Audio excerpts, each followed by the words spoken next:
Hi నమస్తే, నేను మీ Shri Venkat sir. మనం ఎప్పుడెప్పుడు అని ఎదురు చూస్తున్నటువంటి జాబ్ క్యాలెండర్ ఈరోజు మధ్యాహ్నం అనేటువంటిది రావడం అనేటువంటిది జరిగింది. అయితే జాబ్ క్యాలెండర్లో కొన్ని పోస్టులు సంఖ్యను పెంచడం కూడా జరిగిందనమాట. ఈ జాబ్ క్యాలెండర్ మనం చూస్తే మనకు ముఖ్యంగా కానిస్టేబుల్ పోస్టులు కానీ మనం చూసినట్లయితే చూడండమ్మా, ఎస్ఐ అదేవిధంగా కానిస్టేబుల్ రిక్రూట్మెంట్ చూడండమ్మా. ఈ పోలీస్ రిక్రూట్మెంట్ బోర్డులో మనం చూస్తే 418 ఎస్ఐ పోస్టులను, అదేవిధంగా 1970 కానిస్టేబుల్ పోస్టులను, అదేవిధంగా 171 జైల్ వార్డెన్ పోస్టులను ఇవ్వడం అనేటువంటి జరిగింది. అదేవిధంగా ఫోరెన్సిక్ ల్యాబొరేటరీలో 64 పోస్టులు అనేటువంటిది ఇవ్వడం జరిగింది. అదేవిధంగా డ్రైవర్ ఫైర్ డిపార్ట్మెంట్లో 147 పోస్టులను ఇవ్వడం అనేటువంటిది జరిగింది. ఇది కాకుండా మనకు చూసినట్లయితే ఎక్సైజ్ కానిస్టేబుల్ 400 పోస్టులను ఇవ్వడం అనేటువంటిది జరిగింది. ఓకేనండి.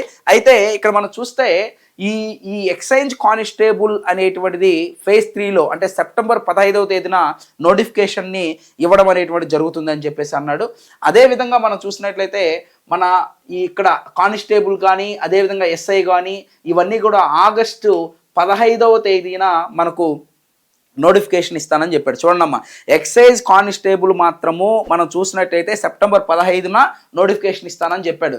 అదేవిధంగా ఇంకా మిగిలినటువంటి అంటే ఎస్ఐ కానీ కానిస్టేబుల్ కానీ ఇవన్నీ కూడా ఆగస్టు 15వ తేదీన నోటిఫికేషన్ ఇస్తాడు అని చెప్పేసి మనకు క్లియర్గా తెలియజేయడం అనేటువంటిది జరిగింది. అయితే మనం ఇక్కడ చూడాల్సిన అంశం ఏంటి అంటే ఈ పోస్టులను మనము ఏ విధంగా ప్రిపేర్ అవ్వాలి అర్థమవుతుందా? అంటే ఇప్పుడు వచ్చినటువంటి ఈ దాదాపుగా ఈ ఎక్సైజ్ కానిస్టేబుల్ కానీ అదేవిధంగా ఈ కానిస్టేబుల్ కానీ జైల్ వార్డెన్ కానీ ఎస్ఐ రిక్రూట్మెంట్ ముఖ్యంగా ఎస్ఐ పోస్టులు మొన్న ఇచ్చిన వాటికంటే కూడా కొంచెం రెట్టింపు చేసి ఇక్కడ ఇవ్వడం అనేటువంటిది జరిగింది. కాబట్టి అభ్యర్థులు ఎన్ని పోస్టులు ఉన్నాయి అనే అంశాన్ని పక్కన పెట్టి ఈ యొక్క నోటిఫికేషన్ కానీ మనం కానీ చదవగలిగితే నెక్స్ట్ ప్రతి సంవత్సరం జాబ్ క్యాలెండర్ అంటున్నాడు.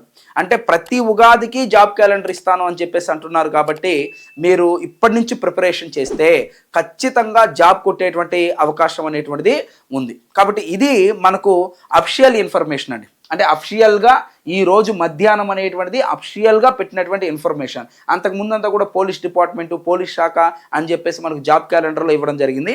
ఈరోజు డీటెయిల్డ్గా మనకు ఇవ్వడం జరిగింది అనమాట.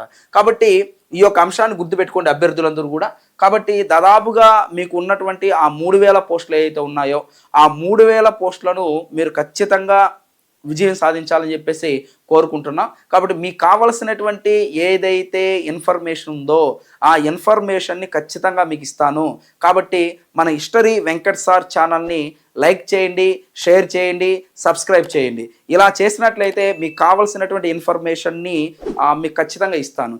రేపు మనం వీడియోలో మనం ఏం చేస్తామంటే ఈ ఎస్ఐ కానిస్టేబుల్ని ఎలా ప్రిపేర్ అవ్వాలి, ఆ ప్రిపరేషన్ ప్లాన్ ఏంటి, కాబట్టి స్టెప్ 1, స్టెప్ 2, స్టెప్ 3 అనేటువంటి అంశాలతో మీ ముందుకు రావడం అనేటువంటిది జరుగుతుంది అనమాట. అంటే ఒక్కొక్క దాంట్లో మీకు కానిస్టేబుల్ ప్రిపరేషన్ అనేటువంటిది ఎలా సాగించాలి, ఎస్ఐ ప్రిపరేషన్ అనేటువంటిది ఎలా సాగించాలి, అదేవిధంగా ఎక్సైజ్ కానిస్టేబుల్ ప్రిపరేషన్ అనేటువంటిది ఎలా సాగించాలి, దీనికి సంబంధించినటువంటి ప్రతి విషయాన్ని కూడా మీకు ఖచ్చితంగా ఒక్కొక్క 5 నిమిషాలు 10 నిమిషాలు వీడియోలో మీకు వివరిస్తూ ఉంటానన్నమాట. దీనివల్ల ఏమవుతుందంటే మీకు అంటే ఈ కొత్తగా ఉన్నటువంటి అభ్యర్థులు పాత అభ్యర్థులతో అంతకుముందు 1-2 సార్లు రాసినటువంటి అభ్యర్థులతో కూడా మీరు పోటీ పడే విధంగా మీకు నేను సూచనలు ఇవ్వడం అనేటువంటిది జరుగుతుంది. కాబట్టి చాలామంది అభ్యర్థులను ఎస్ఐ కానిస్టేబుల్గా మేము తయారు చేయడం అనేటువంటి జరిగింది.